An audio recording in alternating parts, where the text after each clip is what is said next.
So everybody's talking about augmented reality, AI, blockchain. There's this convergence of new technologies that have been bubbling up ever since the time of the pandemic and a little bit before.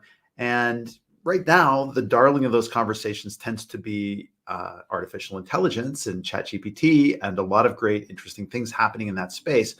But augmented reality, AR, and virtual reality, VR, are still very much a part of this technology innovation space that is happening. And how does it affect the ways in which we meet and connect with others online? How can it contribute to creating a sense of community? And how's it likely to change online community platforms in the days ahead? Well, that's the topic today for Talk About Your Community. Kalisa, let's roll the opening.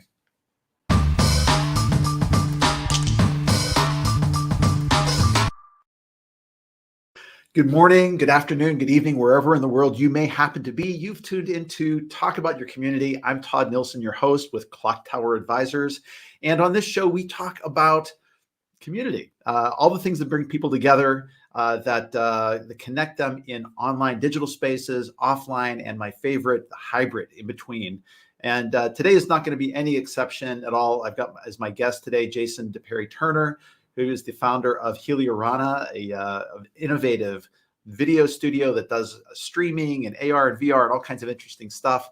He and I connected via a project that I was working on and really just hit it off and had some great conversations. And I think you're going to love him too.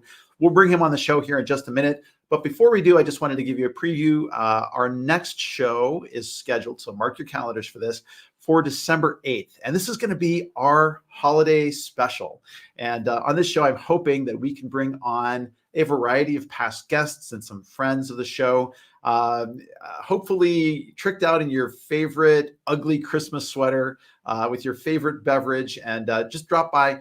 The topic is going to be to come by, talk about the things that you were most grateful for from the year of 2023, and then what you're looking forward to in the coming year, and of course, how you're planning to spend the holidays and celebrate with friends and family. So I hope you join us for that. It's going to be Friday, December the 8th at 10 a.m. U.S. Central Time.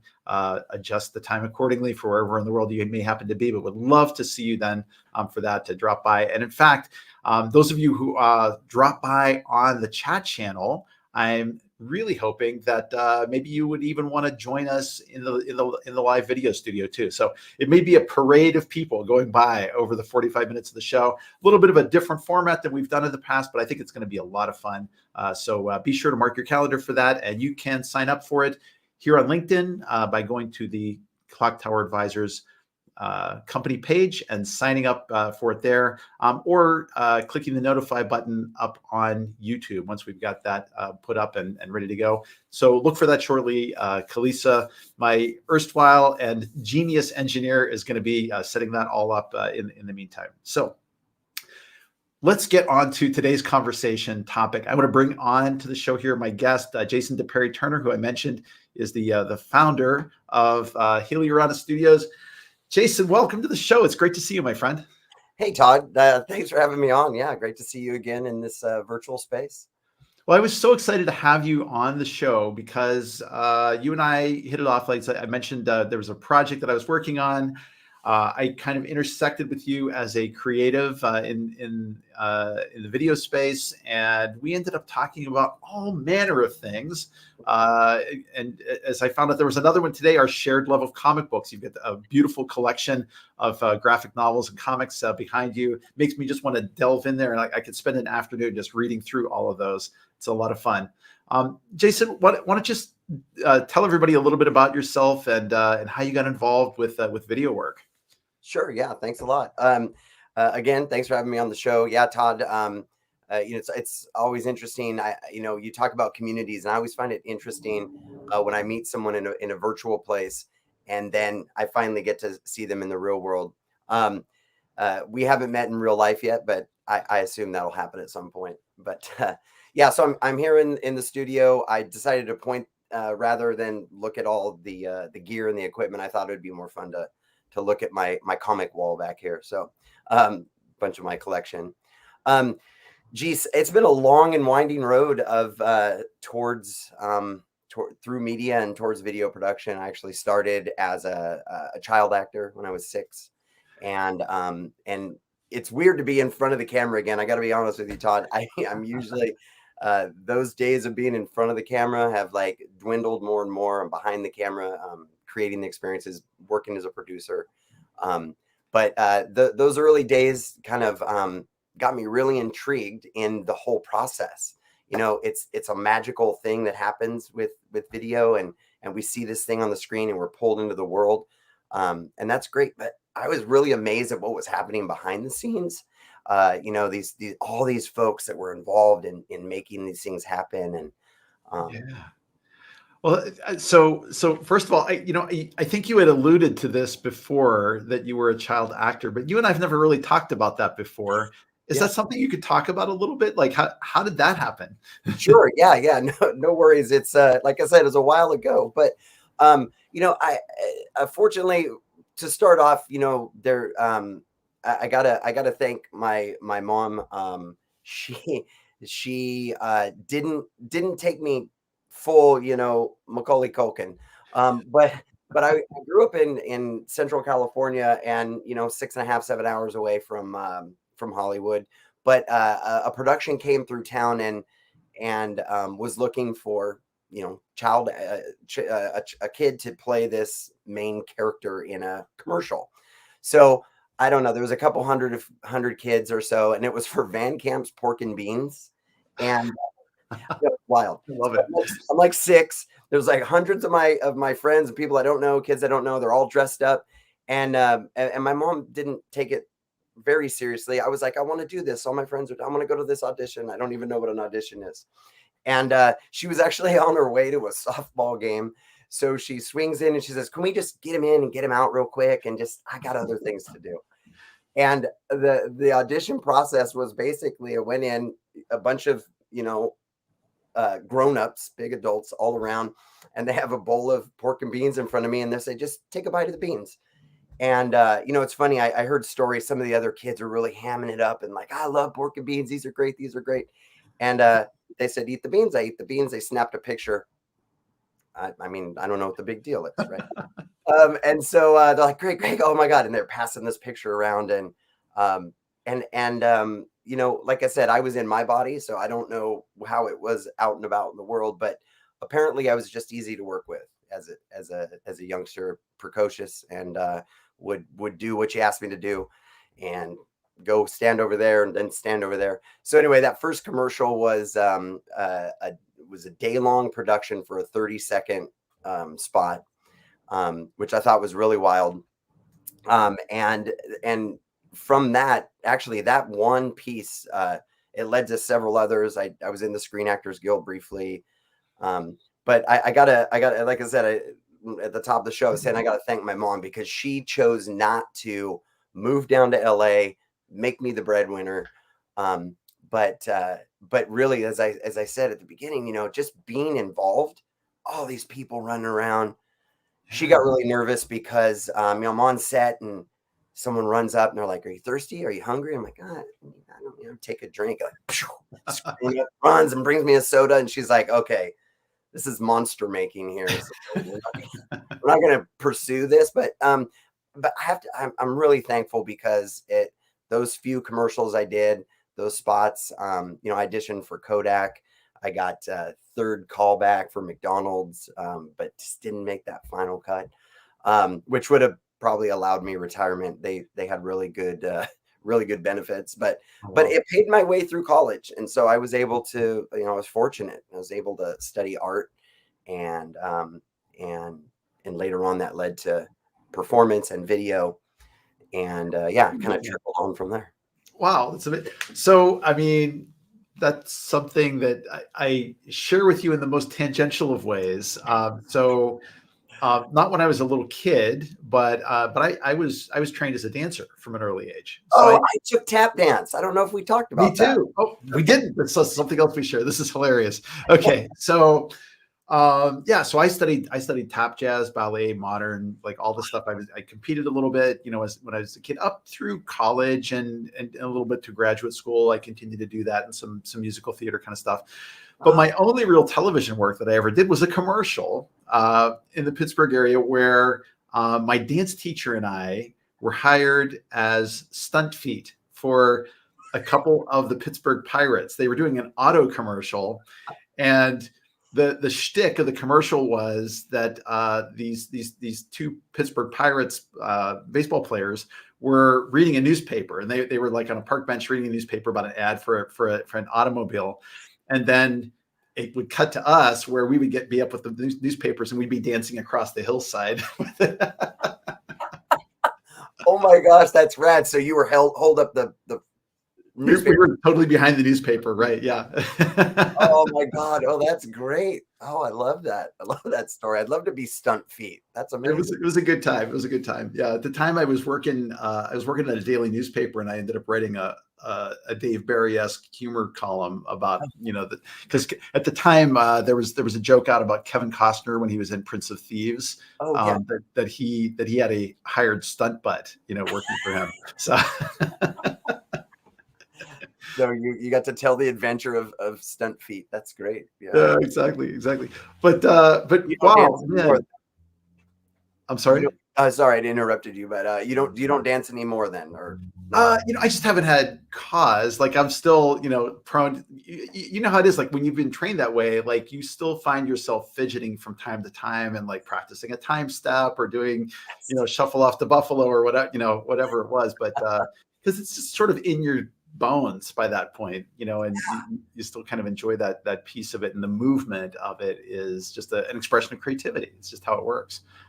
For me, it slid tap especially slid into drumming and rhythm, and so I became a drummer later on, and I still think rhythm plays in everything I do, in my editing.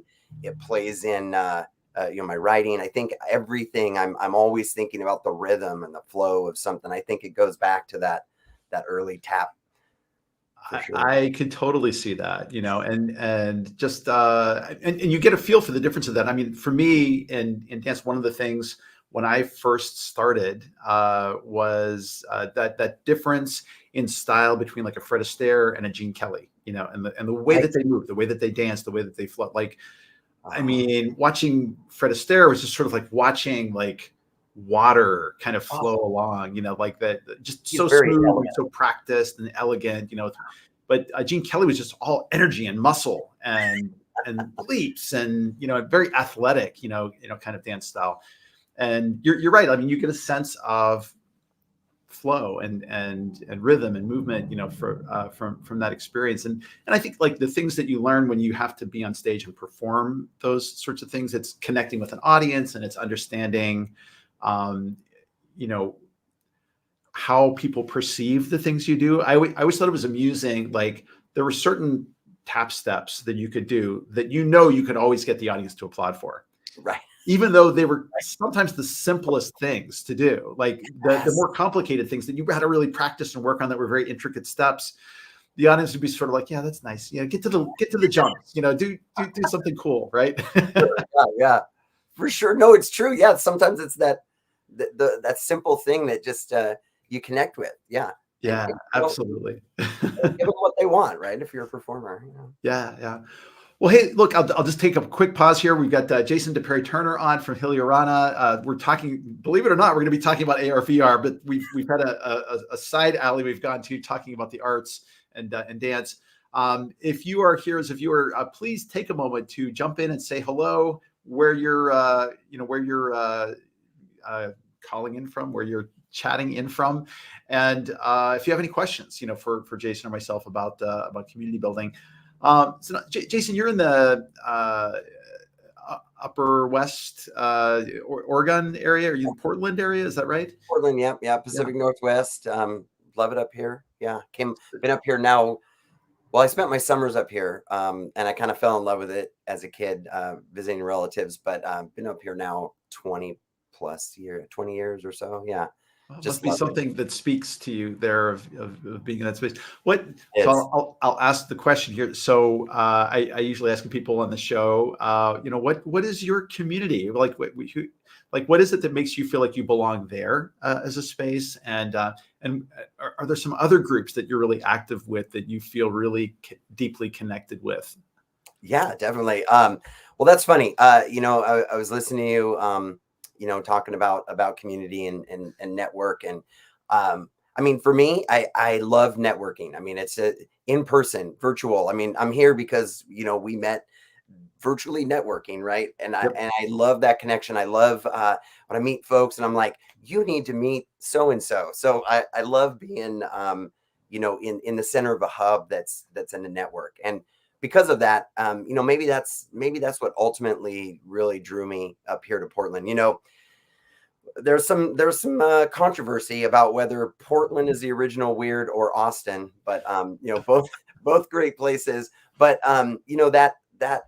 that thing, keep Portland weird, kind of started more commercially, but we've really owned it sort of as our personality. And for me, what that is just being able to be yourself and being able to be, however that expresses. And I guess I really connected with that. I actually worked with, I don't know if you're familiar with the Unipiper. He's a gentleman that's he's kind of got the national sort of recognition. He was on Jimmy Kimmel and America's Got Talent, I think, and some others. He rides a unicycle with a Darth Vader helmet, playing a flaming bagpipes. So That is so freaking cool. kind of our patron saint of weird, Um, Nice. and so yeah, he started a nonprofit up here that's Weird Portland United, and so I actually led that, briefly as the president when he was busy, but and through that some other that's a great network of wacky, whimsical, and unique folks that we have up here, from mermaids to you know um, uh, number one who wears a TV on his head. We've got some characters here, but also really cool as part of that are like really cool scenes and networks. I did a documentary. It's been a bunch of years now, but you can still find it out and about, called Veer, and it was all about bicycle culture. And it was funny. Folks are like, "Oh, so like racing and whatnot." I mean, that is on a bicycle, but this was really about the bicycle culture that was formed here, really strong in the Pacific Northwest, here and in Seattle. And we made this. I guess it's been just about 10 years now, and that community is really strong, and they midnight bike rides, and I have a tall bike, and there's tall bikes, and Hey. that community is really something. Wait, And wait, then, wait. When you're talking about a tall bike, are you talking about sort of those Victorian bikes with the huge freaking wheel in the front and a little wheel in the back? Is it one of those deals? well, I have ridden one of those. I almost bought one, but it was built for someone a little bit taller than me. So Okay. those are a fixie. Those are one single wheel. Is the penny farthing, they're also called, or bone Oh yeah, rattler. yeah. I almost, or bone shaker. Sorry, I almost got a bone shaker, but it's a fixed wheel, so there's no, like, a similar to a unicycle. There's no real, you don't stop.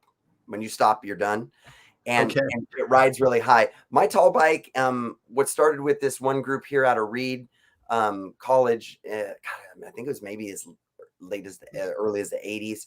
They were building these kind of like monster bikes and things. So my Wow. tall bike is actually two frames connected together.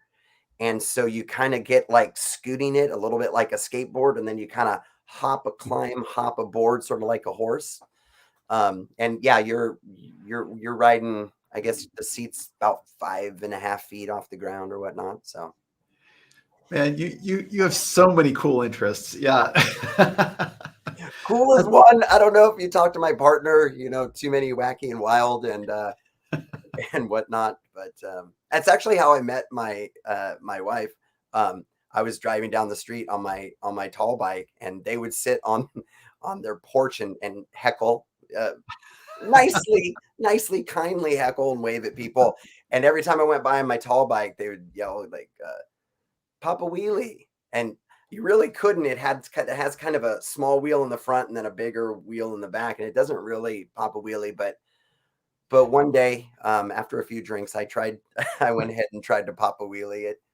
It went as I would have expected, not very well, but I did survive it. So those quick reflexes, maybe from dancing, There you go. Right. and my feet, but yeah.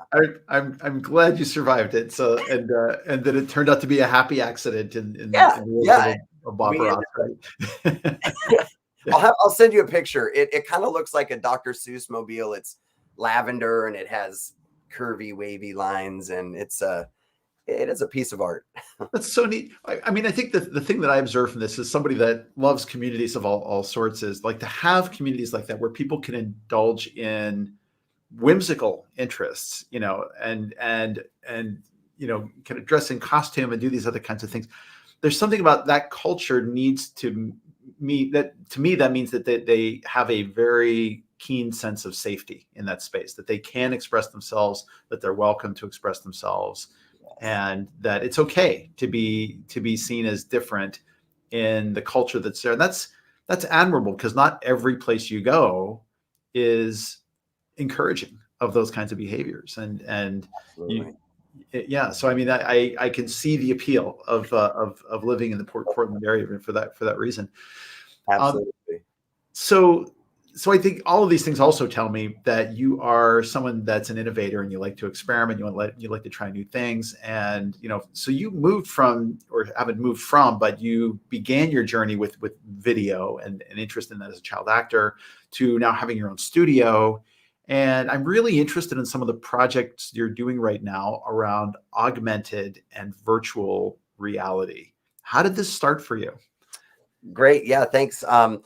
That's been a wild ride. Speaking of wild rides, Yes. that's been a wild ride. And yeah, as I mentioned, you know, art, and that led to, you know, to film and video. But the interim piece for me was live streaming, right? What we're doing right now. And so for us, we kind of started expanding the offerings, and about 2018 into 2019, we're doing some live streaming. We got a couple of clients, and you know, some boring government stuff, you know, streaming meetings all day long, you know, but that really I kind of started getting excited about that, coming from TV, and the possibility to be your own network. I mean, look at you. You have broadcast TV show going right here, right? So it's amazing, right? Yeah. incredible. And that like got me so excited. Like, this is great. So then 2020 hit. I don't have to say any more about that, but we were in a great position in 2020, in that we had already like kind of got a lot of our chops out of the way with streaming. It's got a lot of components that have to meet and mix together. But it was during that time, I actually, I mean, I hate to say it, but I kind of really enjoyed that period of time during pandemic. We were able to kind of slow down, and in this strange way that we were isolated, we were really reaching out to people. And so we started doing a bunch of different streaming events, and it really, I mean, you know, really started to dawn on me how powerful a tool this was, and how amazing that streaming could be. And what is it about live events that make them special, and how can we translate that to virtual events? So we did you know, like science pub night trivia. We streamed musical concerts, which was Nice. surreal. You know, I'd show up, and there would be a concert to, you know, a band playing to three of us, you know, the audio mixer, myself and my assistant, and Wow. and capturing this event, you know, and movie festivals and all this kind of thing. And so what was it about that space? And one of the most interesting ones, we were doing a monthly special on it was in the science museum here in town, and they do this after dark kind of thing where it's after they've closed, and you come in and there's drinking and science, and it's awesome, in a museum. Drinking and science. I love it. So that had been a big hit with them. So what do you do now in pandemic? So we did like beer tasting and cider tasting, and you'd come pick up your beer, or we could, the museum would ship it to you, and then you tuned in at the time, and there was sort of this virtual variety show that went on. And I mean, we had That's we were awesome. trying everything, right? We had ice carving and live music and all sorts of just sort of activities in between tasting beers. And because of streaming, I mean, you're in Michigan, right? Wisconsin. Yeah. Wisconsin. Sorry, Yep. I knew it was up in that central. Yep, that sort of Midwestern-y area, right? Yeah. Which I love. I love the UP, and that has Yeah. real strong sort of Northwest vibes to me in the UP. But yeah, I love that area. So we're able to talk at this distance. Well, during this time, we're having these virtual tastings, and we were able to bring in, the head brewmaster, or the founder of a beer that we all loved, and have them talk to us about, Oh yeah. what you're tasting and whatnot. So anyway, that kind of really got me thinking about and digging into virtual worlds, virtual networking, and so kind of about that same time, it's like, well, what else can we do? How can we expand that? And I've kind of been watching sort of AR and VR, as all of us have, kind of percolating on the back burner, so to speak, and just kind of started getting more intrigued by it. I was doing more like we hear the word immersive tossed around a lot. I mean, it's like overused almost at this point. But I started doing real world immersive stuff. So if you could imagine, the best way I can explain it would be like either like street games, outdoor games, like tag kinds of based, but with a narrative story attached, kind of like an escape room maybe style, but it happened on the streets and had a story, an arc, and a finish, and you embodied it. You were there in person, and so that kind of slid into virtual sort of manifestations. Amazing. Yeah. Yeah. So that brings us up to, as we kind of came out of the pandemic, and um, I mean, I guess we're not totally out of it, but as we come out of isolation and we can start reaching out, then, it's this when I really kind of got into it in the last couple of years, have just really been diving in, and it's a great time. I heard you mention at the top of the hour, I feel like with VR, they kind of rolled it out too early. Yeah. I feel like, 20, it's been around 20 plus years, but I feel like they kind of rolled it out too early before they were ready. And it was kind of like an instant motion sickness.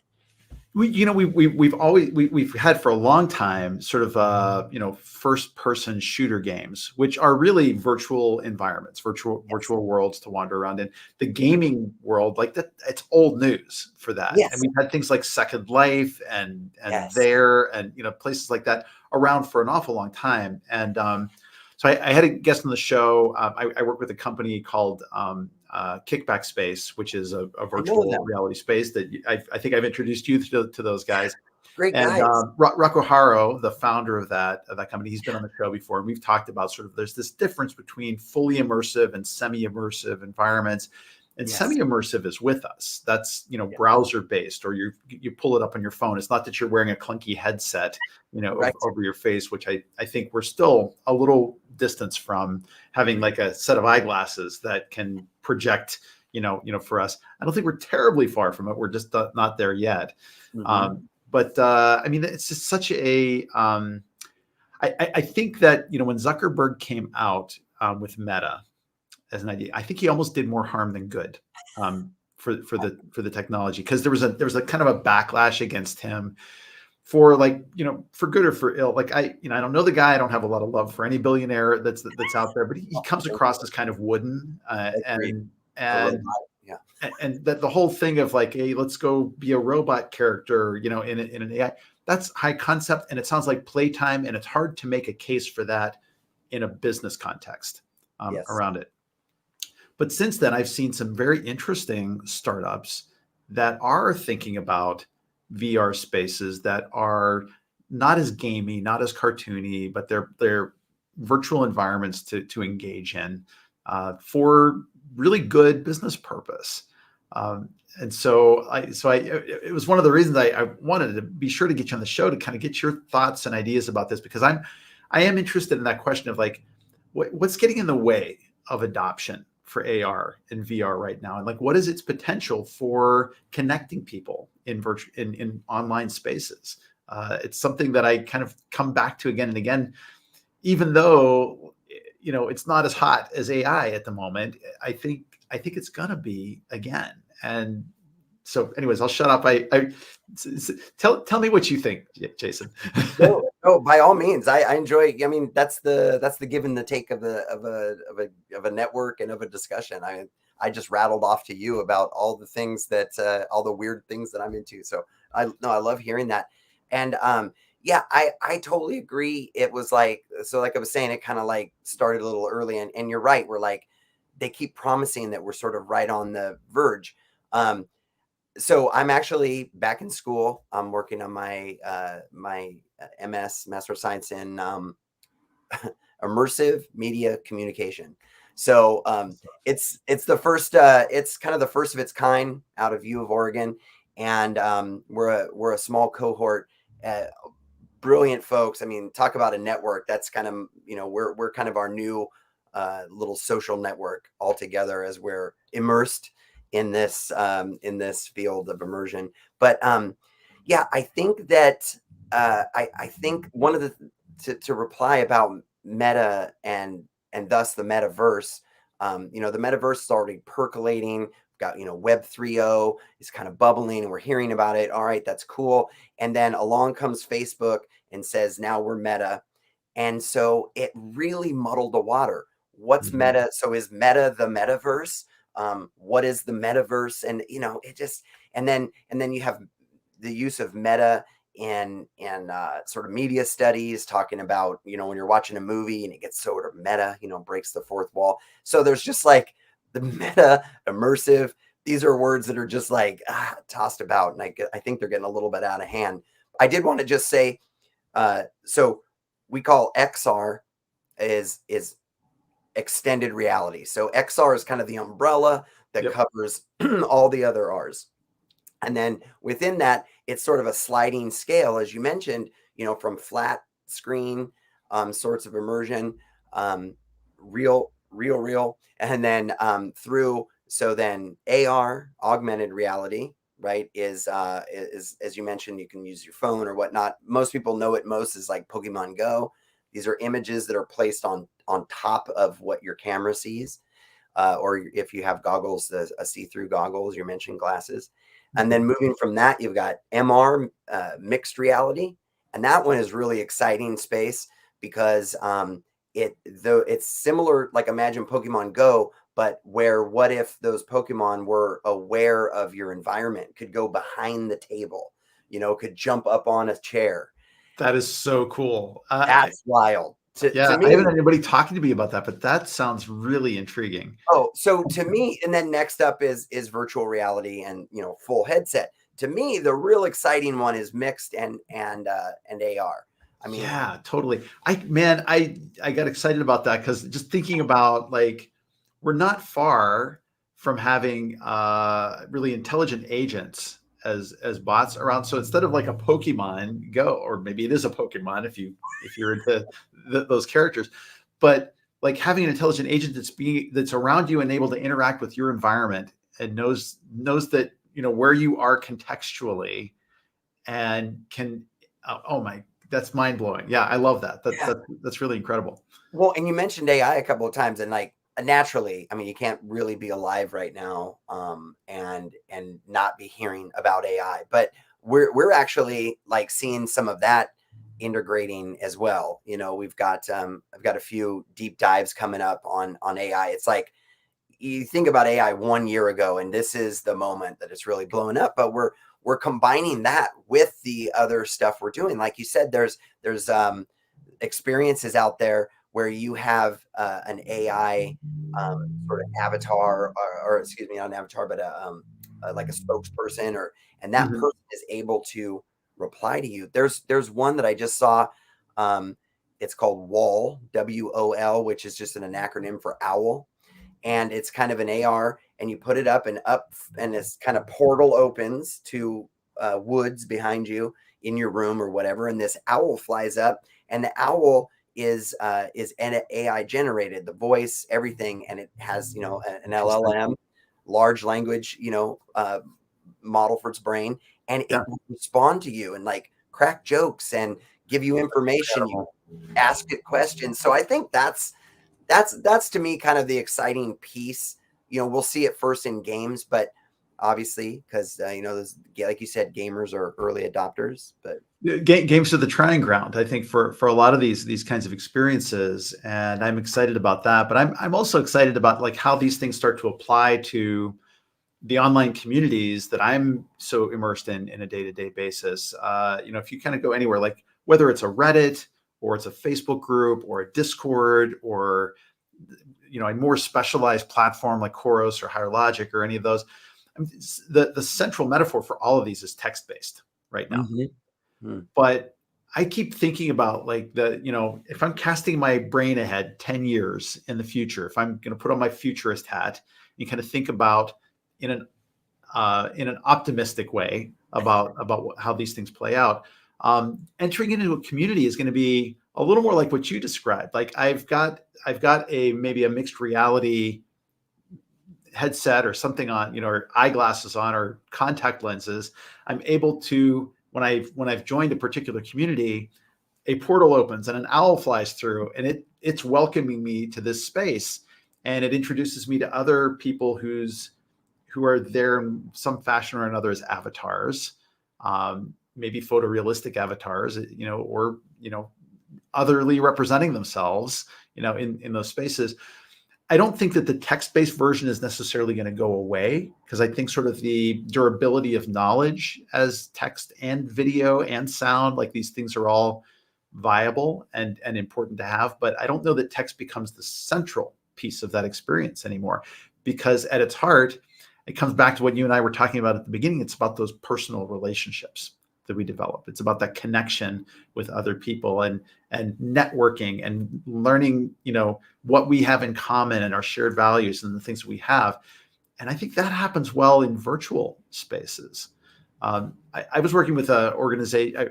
Well, not working with. I was involved with a conference event that was run on a platform called Topia a while back, which is a flat screen browser-based kind of virtual environment. But it was, it almost looked like you were like a little avatar game piece on a board that's sort of like tilted like a 3D board, and you would kind of move around that environment. But you had a little video heads up and you know, above your icon, and you can kind of wander around that space. What was so interesting to me was like that the proximity became a much more important part of that community experience. Wandering through an entryway and having somebody that's sitting over on a virtual couch say, hey Jason, nice of you to come in. Hey, what are you looking for today? How can we help you out? You know, and sort of suddenly all the virtual becomes a little more architectural in the way that we construct these experiences. Absolutely. Oh yeah, no, I absolutely agree. And amazing. And it's funny, as you were talking and you mentioned, yeah, you know, text not going away. I think about like, you know, we had plays, and then, you know, movies came. Well, movies are going to kill theater. No, we had both. And then TV was going to kill movies. No, we have both. And we still have plays, you know, and I think there's room to add on and expand this thing we call reality, in in the real and the virtual real, and expand, you know, what we are as people, you know. Absolutely. I mean, I think you're right. And I don't know what clever person had said this, but you know, somebody had talked about sort of being these times that we live in. Basically, time as a concept has ended, because like now we're mixing in things from all different eras. Yes. There is no sort of center to culture. It's just everywhere, you know. And it's not spread. Yeah, we don't have that kind of monolithic, you know, in the media studies, we kind of learned about how radio became TV, and then it was monolithic. Like everyone was kind of, you only had so many shows to watch. It was very, you know, and I think that homogenized. We were able to sort of scatter that out, and now it's the opposite. It's multifaceted. It's, you know, looking through a diamond. There's you can find your mini communities and your little outlier communities and find your fellow weirdos online and in different places. I think it's fascinating and amazing. Yeah, yeah. Quick shout out to Wilson Bradley, who dropped in to check out the conversation around AR VR. Glad you're here.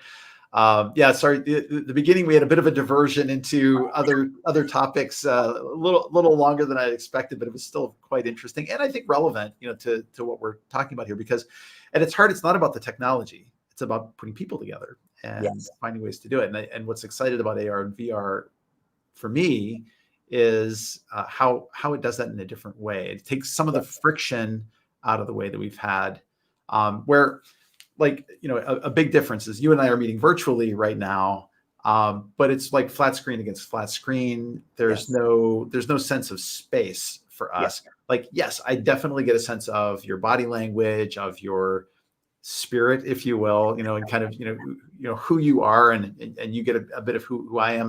And it's based on what we've got in our backgrounds and sort of our lighting and where we are and all of these things.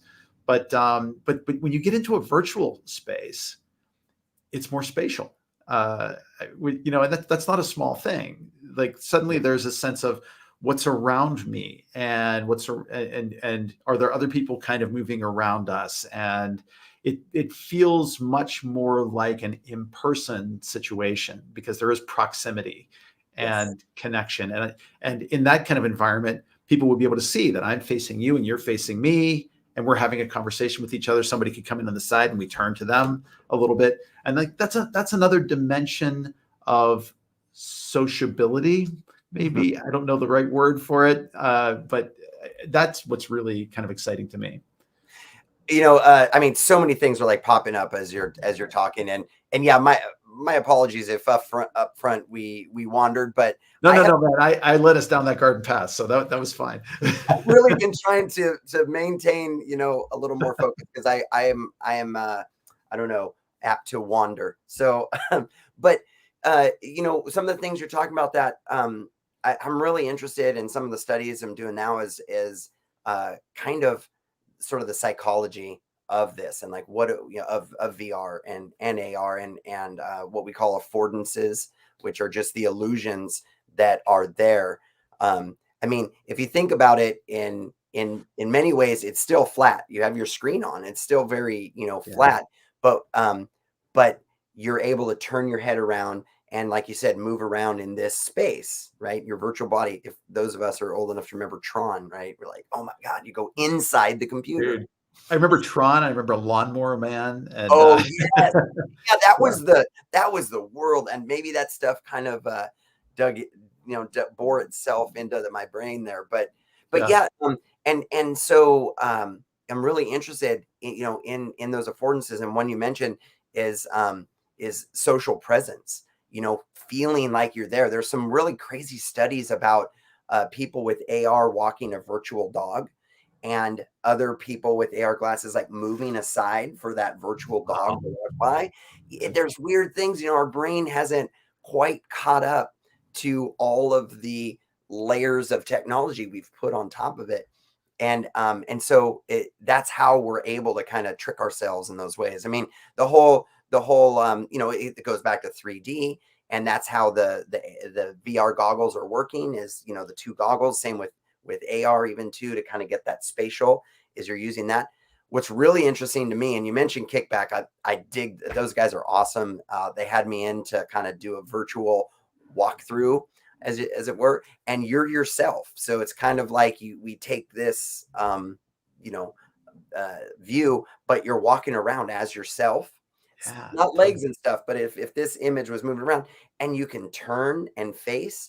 The most interesting piece of it to me, yes, the 3D from the vision is good, but it's the spatial audio. So yes. it's that idea of like, that really sells the illusion, right? Yeah. Yep. And You can tell somebody's talking over to my right, and that's so cool. I was in the space, and then Rocco's kind of like walking behind me, and I can like it physically feel his voice coming behind me.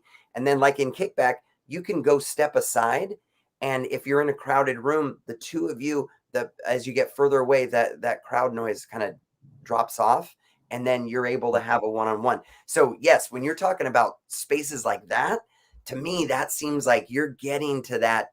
We're getting to those, all those cues are there, and we're getting to that place of feeling in a real space that we travel through. And that, my friend, I mean, I've never met, either of the two owners as you like yourself of Kickback, but I feel like we hung out in that space. There's a tree in the middle of the space and swaying, Yeah. and I feel like I met them. I feel like we hung out in their, in their office. And I think as far as our brains are concerned, we did. Yeah, thank you. Exactly. Yeah. Exactly. Yes. And that's, I guess that's what you're getting to, with the networking and the virtual networking, meeting up in a space where it, for all intents and purposes, we are there. We are transported there, Yeah, and I don't. It's not science fiction to think like it's just these technologies are already with us. They're just not well distributed yet. To quote Bruce Sterling, I think.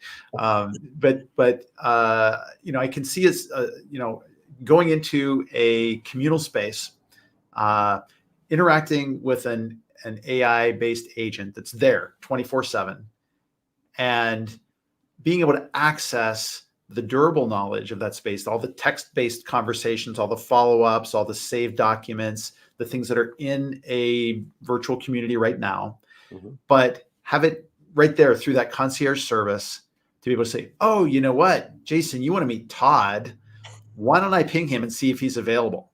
And then you've got sort of like this, it really is a place where you build a sense of belonging because it is all tied together with a real sense of place, in that whole experience. Totally. I totally agree. And what a wild space and a wild frontier that we're in there. It's really interesting. There's another study, and this one just like really kind of blew my mind. It's one of those things like you mentioned about the tap dance. It seems super simple, but they've done these studies, and when you're in VR, to a lesser extent AR, but still in VR, that memory is stored in your autobiographical memory. That means that it is stored as a lived experience. Yep. So you watch TV, they're doing MR scans. You watch TV and you're watching a thing over there. When you're doing VR, your brain literally is filing it away as a thing you actually did. So like when you said we did meet, that there's science proves that is what we're kind of going through. This is completely unsurprising to me as a longtime tabletop role-playing gamer, where we all come together. Our mutual friend, Jason Selesnik, would say, let's all get together and share a hallucination for a couple of hours. Right? Another great character. Oh my gosh, what he's doing with Dungeons and Dragons and whatnot. Yeah, I'm with you. I love the role-playing games as well, and we had to use our imagination to go to that place, and video games kind of literally took us there. Now VR, we're in it, Exactly. We're all the children of Gary Gygax, for better or for worse. But anyways, Jason, like this time just flew by, and I feel like we've just scratched the surface of. We did. We're just teasing it. If somebody wants to learn a little bit more about Heliorana or they want to talk about an AR or VR based project with you and your studio, how do they hit you up? How do they get in touch? Oh, sure. Yeah. Well, I mean, you can go to helioranafilm.com. I was mentioning at the top of the hour, we are still Heliorana Film, but I put and experiences in my tag there because we are morphing. Film is, for one thing, we're video. So I just like film and I put film because it sounded better. But Heliorana Studios, and now we're expanding to include streaming and experiences. So you can reach out to me there. There's an info there at helioranafilm.com. And yeah, I didn't even, push any of the projects that I'm working on, but yeah, we're doing some AR, pitching some AR projects. I'm really into historical preservation through AR. Which is a phenomenal use of the technology to imagine a building, a place that is no longer there. Yeah. Virtual travel, So yeah, I would love to. Yeah, hit me up. Just like you and I, we were working. We ended up talking. Here I'm on the show. We've ended up talking. Hit me up. Send me an email. I mean, I'll chat anytime. Awesome. Jason, thanks so much for being on the show. Before we head out into the weekend here, we're coming up in the United States on the Thanksgiving holiday. Do you have a favorite food that you look forward to on the Turkey Day if you celebrate? Yeah, that's funny. Yeah, we do. I think it's a great time to show gratitude. I loved that what you mentioned at the top. You're going to have a cavalcade of people. Weird bit about me is I'm allergic to poultry. So what we're doing this year is a smorgasbord. So all the kids picked, we got a big family, all the kids and their partners picked their favorite food. And so we're having, there's a little bit of everything. There's some Thai, there's some meatballs, Nice. it's going to be a smorgasbord. So I'm just excited. Variety, I guess, would be my favorite food. That sounds amazing. That sounds amazing. Jason, would love to have you back on the show again. If you got a new project or anything to talk about, it's so great to have you here. For those of you that tuned in live, thank you so much for spending some time with us today. We're really grateful for that. And I do watch the comments both during and after the show. I try to jump in after the show to reply to everybody who's got something to say. I will just kind of close out by saying, if you caught us on YouTube, we always appreciate subscribes and comments and likes. Those are terrific. And of course on LinkedIn, find out about all of the upcoming shows that we have by following the Clocktower Advisors company page out there. We recently passed the 1,000 follower mark, which I am super excited about. That's a personal point of happiness for me because it's been a long road for that.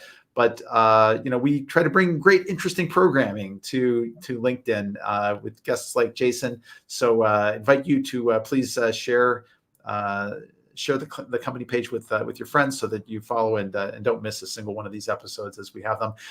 Speaking of, please join us on December the 8th for our next show, which is going to be the cavalcade of guests. Hopefully everybody wears a ugly Christmas sweater and comes by and with a cup of cocoa or whatever beverage of choice they happen to have, and shares what they're grateful about for the year and what they're looking forward to in the new year.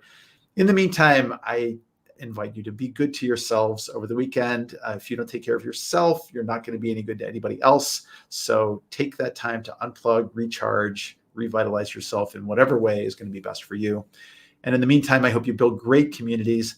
Kalisa, please roll the credits.